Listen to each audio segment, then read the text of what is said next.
Welcome to QGenesis, Center of Excellence.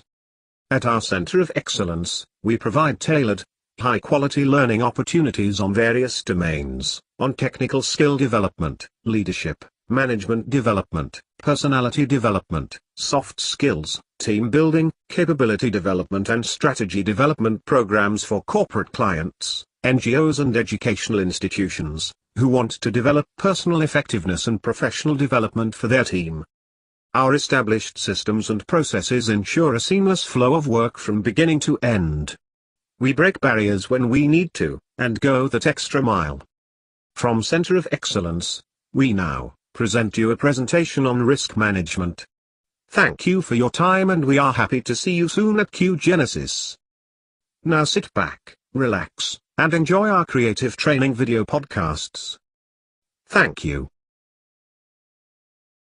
Risk management.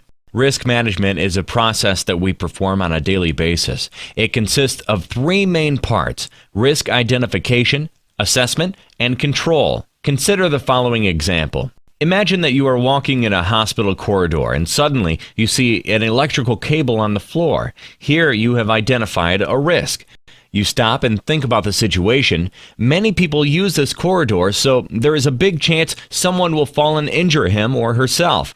You need to do something about it. This is risk assessment. You go and talk to the man using the electrical cable, explaining to him the hazards of leaving it there in the hallway, and ask him to remove the cable or tape it to the ground securely.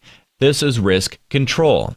In that example, you saw into the future, the possibility that someone might fall over, and you did something to prevent it. Likewise, we could have anticipated that the crane might fail and prevented its failure in different ways, like, say, maintenance. In this example, we went through a full cycle of risk management. We identified, assessed, and controlled the risk. Now let's examine these processes in greater detail. Risk identification is when we try to anticipate the future and think of possible events that can happen in our project and affect it in a negative way. When identifying risks, make sure you invite experts in the technical field of the project, since they can uncover different risks they have learned from experience. Also, during risk identification, focus on generating a large number of ideas by encouraging people to participate. You don't need to assess their contribution at this stage. When you finish risk identification, you will generate a list that contains many possible risks that can happen during your project's life cycle. Chances are you will generate a long list of possible risks. But projects have limited resources, so we need to select the risks that are more critical from the list. After all, some risks are so small that they might not need our attention at all. Now we will start with risk assessment. But first, we need to understand the following 2 points. First, the risk formula. Basically, it says that risk depends on 2 factors: the chance of the event happening and its severity. So in the first example, the risk of a person tripping on the electrical cable is a combination of the chance that someone will walk in the corridor and trip on the cable and how big the injury will be. The formula will help you see basic components of risk and thus understand them and be more confident and objective when analyzing them. The second point you need to understand is the risk matrix. It's a tool designed to help you calculate the risk formula easily. It is basically a table where the chance that the risk will happen is indicated on one axis and the severity of the event is found on the other. The cells of the table represent the score of the risk, which you can define in many different ways. There are many different shapes of risk matrices, as discussed in the project book. How many times it failed in the past, and in what condition it is kept. So if it is fairly new and well maintained, the chance will be low. The second question is, if the crane fails, what effect will it have on the project? Well, this depends on the importance of the tasks which need to be done using the crane. So if we have a construction project with many lifting activities, we can rank the severity as high because many tasks will not be done if it fails.